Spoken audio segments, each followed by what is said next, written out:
NYPD Chief of Detectives Rodney Harrison and Acting U.S. Attorney for the Eastern District of New York, Seth DuCharme, are making a major announcement. They have new information in the cold case murder of DJ Jam Master Jay of the rap group Run DMC.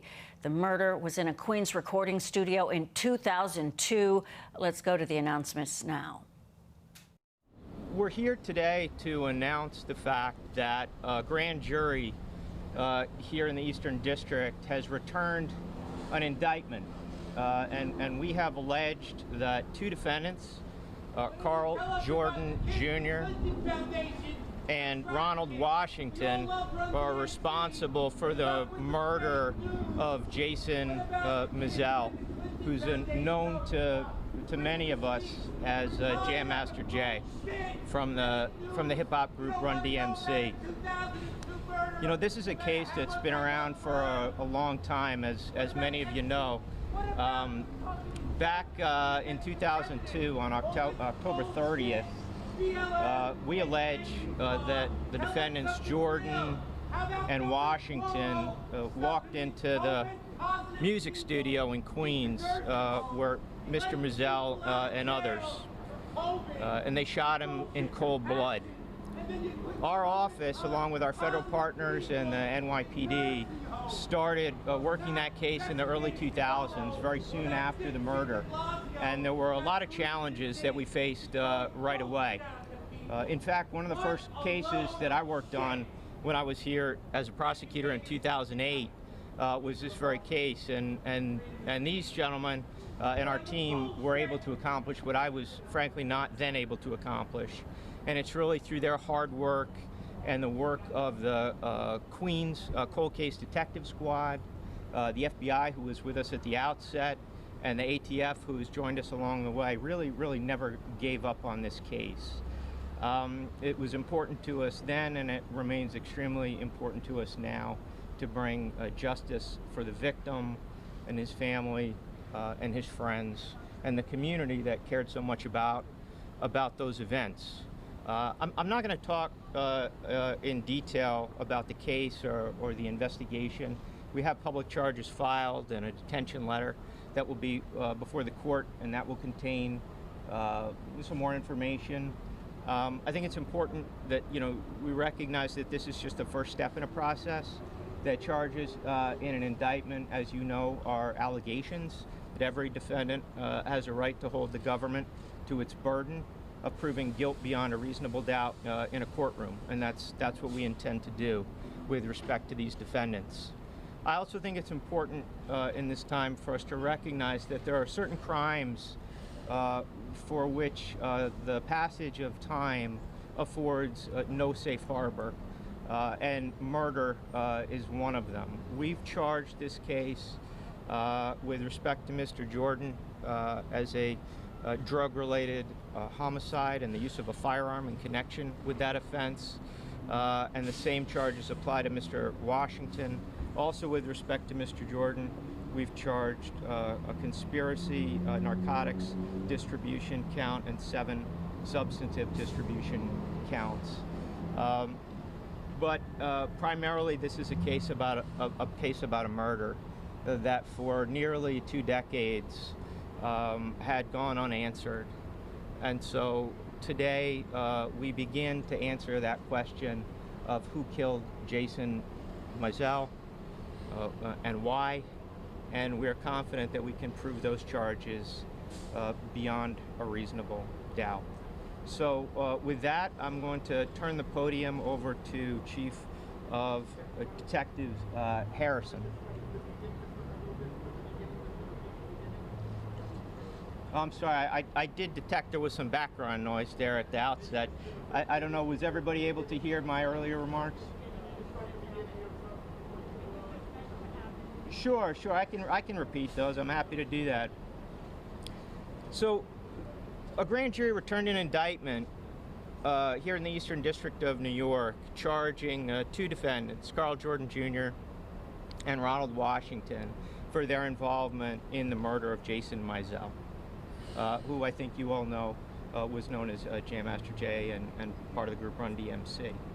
And what we've alleged in that indictment is that on October 30th, 2002, nearly 20 years ago, Mr. Jordan and Mr. Washington walked into a music studio in Queens where Mr. Mizell and others were working, essentially, and hanging out.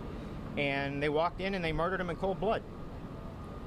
And we started investigating that case a very long time ago, in the early 2000s, but there were a lot of challenges associated with bringing that case. And, you know, it's really thanks to the hard work of the Queens Cold Case Squad and the FBI at times and the ATF and these prosecutors that, you know, we collectively in law enforcement, you know, never gave up on the case and are very pleased that we were able to finally bring those charges. And I think I reminded folks, if you couldn't hear me, that this is really just a first step. It is way too soon for self-congratulations here, but because the victim's family has waited so long for some answer, some justice for Mr. Mizell, we felt it was worthy of addressing you and informing the public, and just more broadly that, you know, for the crime of murder, the passage of time offers you no escape. The office has a long, proud tradition of doing cold case murders and working with our local partners and federal partners. And we don't give up on these cases. And these prosecutors and their investigators really did a fantastic job. We couldn't do it in 2002, couldn't do it in 2005, we didn't do it in 2008, but today we begin the path to justice. So hopefully you could hear that. And now I'll turn it back over to Chief of Detectives Rodney Harrison, and then Assistant Special Agent in Charge Daryl McCormick will follow him. Thank you very much. Chief? So good afternoon, everybody. Thank you for being here today. This is another case of New York City detectives showing that they're the greatest detectives in the world. An incident that happened in 2002 being solved 18 years later. The relentless pursuit to bring this case to justice is absolutely incredible. And it's due to the partnerships that we have, with Eastern District prosecutors. And I want to thank you for your work. Our relationships with ATF, thank you very much, was able to bring justice to a case that seemed to be going in the wrong direction, but we were able to get indictments on. I have to take advantage of this opportunity to give a shout out to our cold case squad under Sergeant Dennis Klein, our Queens South homicide investigators, our detective investigators from the 103 squad, as well as the 105 squad, that really initiated a positive debriefing that resulted in revisiting this case. So a lot of work was done by a lot of different men and women involved. Me being a native of Queens and being a big fan of Run DMC and Jam Master Jay, making this arrest was very, very important to me. So once again, I want to thank everybody for coming out, but I also want to thank our partners in regards to solving this case. Thank you.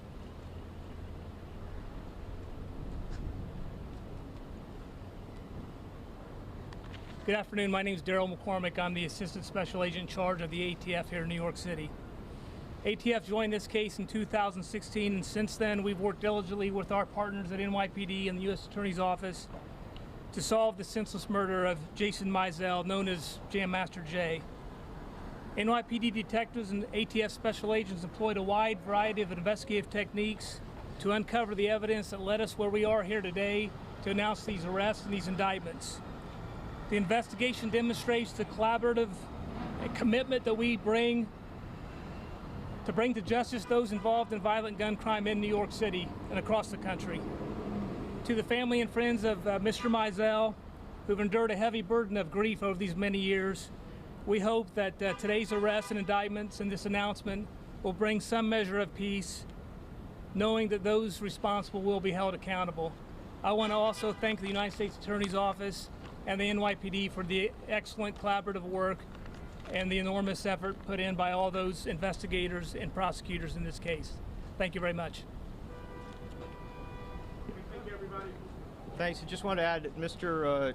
Jordan will be arraigned by a video teleconference this afternoon. Mr. Washington will be arraigned at a later date to be determined by the court. Thank you for your attention.